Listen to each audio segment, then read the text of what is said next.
Thank you so much, Karen, and thank you all for being here. Greg and Rob, I greatly appreciated those insights. And I think for our audience, you'll find a lot of crossover here. I'm here speaking today as an advocate and an ally for the LGBTQ community. And what's important about that is that ally is a verb. So, in the spirit of action, I'm going to take a page from Greg and ask for some participation in the chat. But because the LGBTQ community is oftentimes an invisible identity, sometimes simply because it's something we're just not aware of, sometimes because it is actually ignored or stigmatized by society, and sometimes because it is required for survival. So because it is often an invisible identity, I won't, of course, ask anyone to self-identify or name the folks in their life, but rather just show some support in the chat with some emojis, because emojis can bring joy. So if you can find a heart or a star or a smiley face, bonus points if you find the rainbow. Rainbows are not just for Pride Month. So let's just show some support and love for all members of the community in the chat. Thank you so much for that. That brings us energy. So today I will be speaking in my personal capacity as an LGBTQ ally and advocate. I'm therefore not speaking in my professional capacity, and my views are my own, not those of the Department of Defense. I really appreciated that Karen framed this through focusing on the human side of what's happening. I am an adult development scholar. I'm also an executive coach and an educator. And so the human side is my business. It's my day to day. And because I study human development, what that really means is that my business is humanity. And so hopefully we can bring some of that humanity to the conversation we're going to have today. And while it is very heavy, and while unfortunately there will be a little bit more doom and gloom in this element of the conversation as well, I want to bring that humanity, and I also want to bring that joy, which hopefully these emojis are helping with, because that is one of the things that I have found most in my work with the LGBTQ community, is that the word joy and these folks' ability to bring it into the world for all of us is such a tremendous contribution. So I'd like to keep that going. But in the meantime, one of the things that we wanted to address today is to better understand how we got here. How in particular did we get into this space in 2025 where LGBTQ plus people are targeted in these ways? And I'll talk in a moment about what those ways are. But I wanted to start by kind of pondering that in the bigger picture. And something I learned years ago from a scholar who is named Margaret Wheatley, who studies organizational development and organizational leadership and organizational sciences, is about the waves of progress and regression that human civilizations have gone through for essentially all of human history. And this is something that anyone who is involved in social justice movements or social progress work will be aware of, which is that when progress is made, there are inherently backlashes from those with more regressive views. And the larger progress that is made, the more substantive changes that occur, spikes more fear and anxiety and backlash from those in opposition, and therefore oftentimes elicits larger responses from them.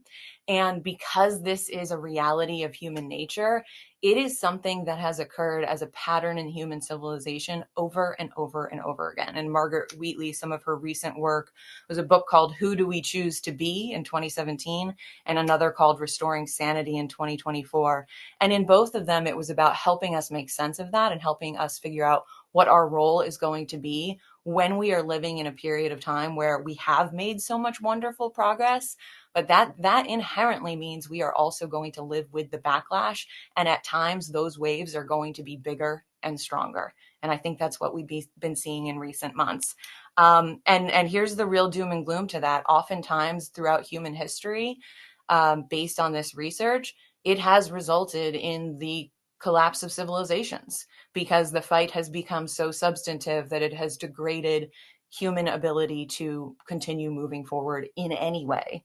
And so I think that's what we're all here hoping to navigate and hoping to find the collaboration and the support and the energy, as well as the practical recommendations, which we will, of course, get to, to fight back against that and try to find some sanity amidst the chaos. So how we got here is the good news story of how much progress we made. And it is unfortunately just the inherent truth that the backlash comes, and the more afraid our opponents are, the bigger that backlash is.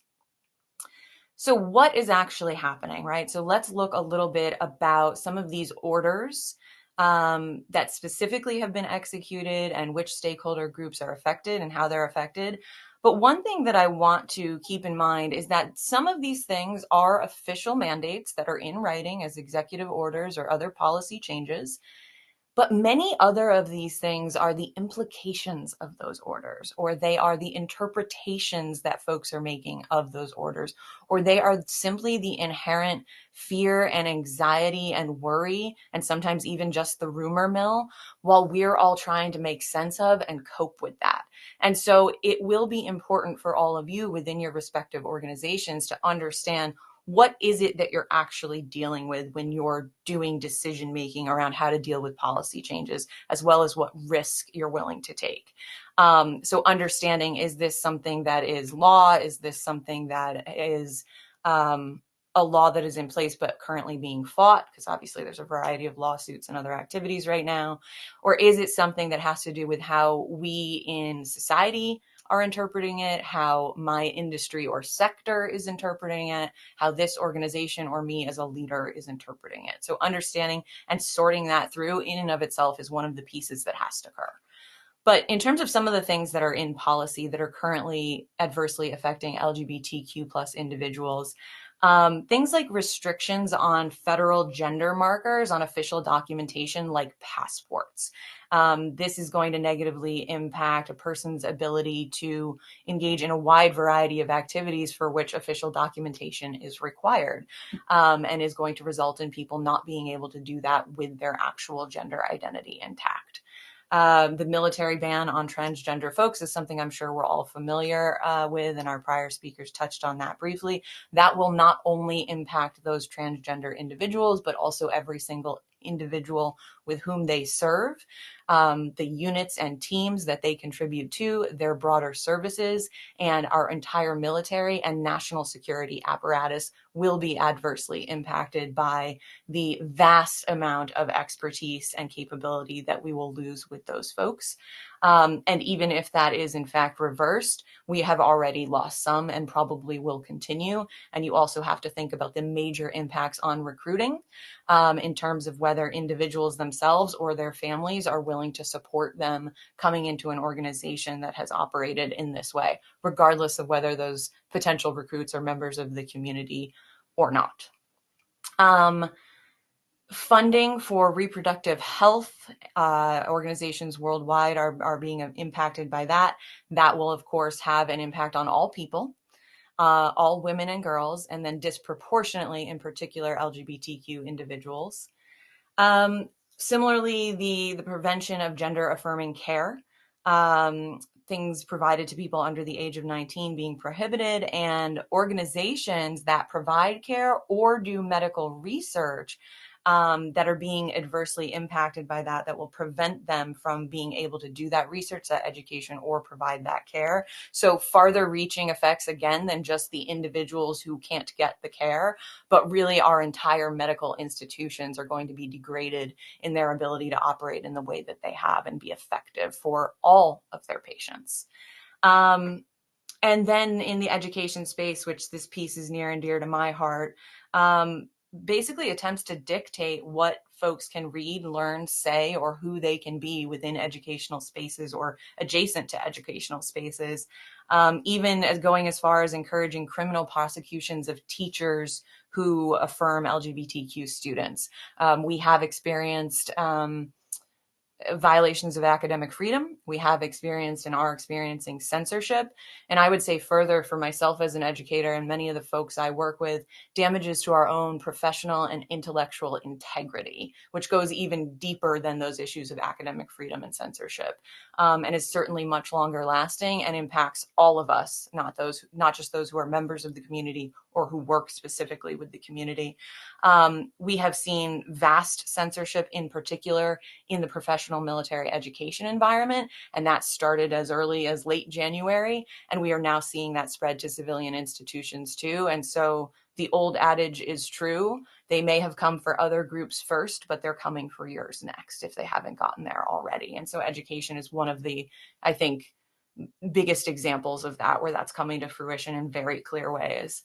And then, of course, I'm sure you've all heard one of the most news-making are the things that are occurring in the world of sports, right? And preventing athletes from competing, which, regardless of where you fall on the fairness of that in terms of athletic standards, again, there are farther reaching implications that are going to impact all athletes and all programs and organizations in which athletics are a big part of them being able to be effective in whatever their mission is, often also in the educational space. So those are just some of the examples that are affecting LGBTQ individuals, and as you can see, affecting all of society. And I really just want to hammer that home, that all of this is a bigger issue, not only because each individual order or policy change will then have second and third order effects on others and throughout all of society, but also because what is happening is a marker of a broader societal trend. It is impacting attitudes, mindsets, and behaviors. It is endangering our children and the members of the LGBTQ plus community because of these shifts that are occurring societally, and therefore everyone will be impacted, and we will live in a more threatening, dangerous, and violent society as a result of these shifts ideologically, not just because of whatever specific policies or rules or laws end up getting changed or not.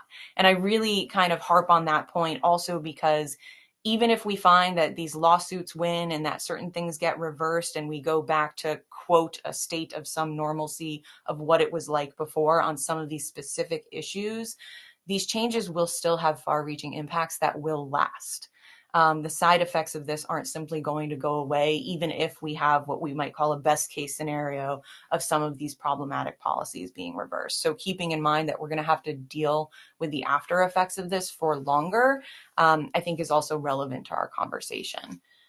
So the next piece that we wanted to talk about, and you all are probably really thinking about, is to obey or not to obey, and a deeper understanding and acknowledgement of what the risks are to you as leaders, to your teams and the individuals that work for you, and to your organizations and their stakeholders. I don't think any of us on this call today can tell you the answer to that, right? That's going to have to be a decision made amongst your organizations. And I would say the answers to what exactly are the nature of those risks probably will occur inside of your communities of practice in your industries and sectors.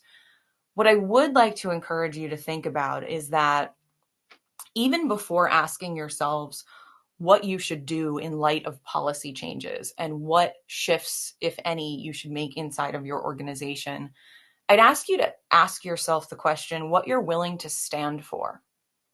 What will allow you to still look in the mirror tomorrow morning, 6 months from now, a year from now? What will allow you to stand in front of your children, your grandchildren?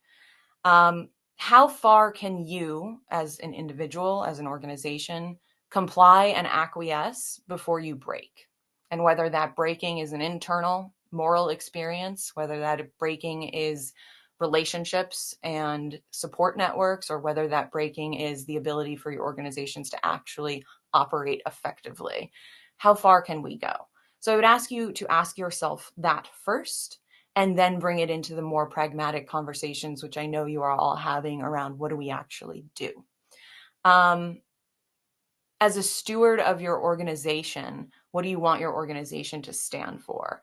And if allyship or the valuing of diversity or equity or inclusion or belonging are things that you simply personally believe are something that you or your organization should stand for, and if you've done that thought process already, then I think the question is about what do you need to do going forward, even in the midst of possibly having to make changes that degrade your ability to perform those actions in the way that you used to.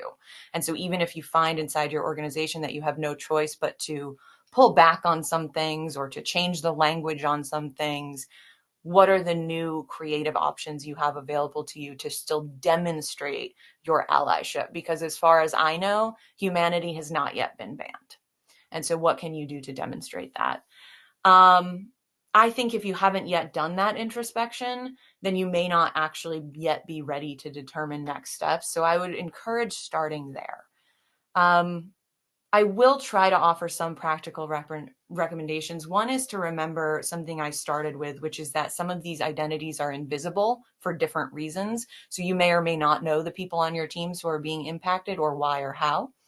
And also many of these identities are intersectional, right? And so the more identities I have that are part of marginalized communities, the more adversity I am likely to face. And I'm going to have intersectional impacts of different executive orders or policies that are impacting me. So keeping that in mind and trying to figure out what those are in your particular organization.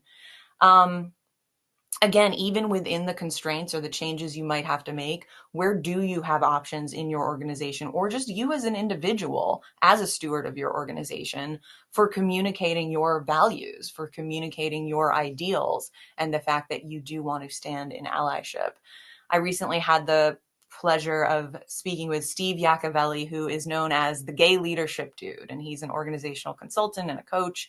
And he said that queer folks are going to be searching for those signals from your organizations. They're going to be looking even harder for them than they normally are, and they're highly attuned to them. So they will notice even tiny nuances in the way you communicate that signal a welcoming environment and signal that there will be allies inside, even if you can't be as public and formal as you were about those things before.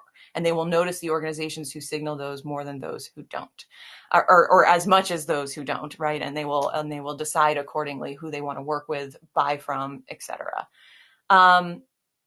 Signal to future employees, right? So that it's not just the people who work with you currently, but how are you going to signal to future employees that your organization will be a safe and welcoming place? And if you can't be as vocal about typical programs or hiring practices that you would have as you used to be, or more severe if programs go away entirely, what are those language choices, those visual cues? How can you tell stories in more creative ways that represent your organization's values and signal to folks on the outside what it is that you actually stand for, even if the programming, unfortunately, has a say-do mismatch right now?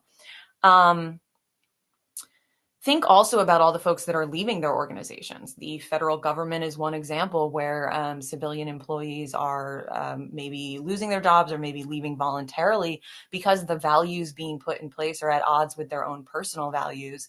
They didn't take that professional risk just to go land in another organization where they can't be their whole self. And so for that reason, they're going to be looking even more closely at what organizations are going to let them flourish and thrive as their whole self and have that alignment with values. So think about those folks who are newly on the job market and why they might be on the job market.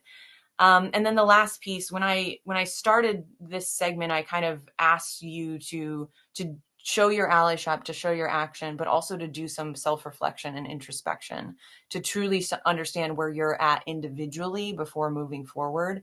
And I'll end with a similar suggestion or request to you, and that's self-care. And no matter how trite or overused the statement, you cannot pour from an empty cup. And if you're listening to this, if you showed up, it's because you want to help.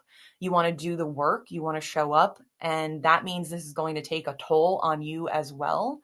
So to serve those folks most impacted, please make sure that you keep yourself fortified too. Thank you so much. Liz, you talked a lot about the things that are happening in terms of books being removed from schools. We've been listening and reading about these things for a few years now. To some degree, the way I process that is connected to what Greg just talked about, which is erasing and changing history. And so, what is your thought on this, and what recommended action might you have about what we can do as individuals?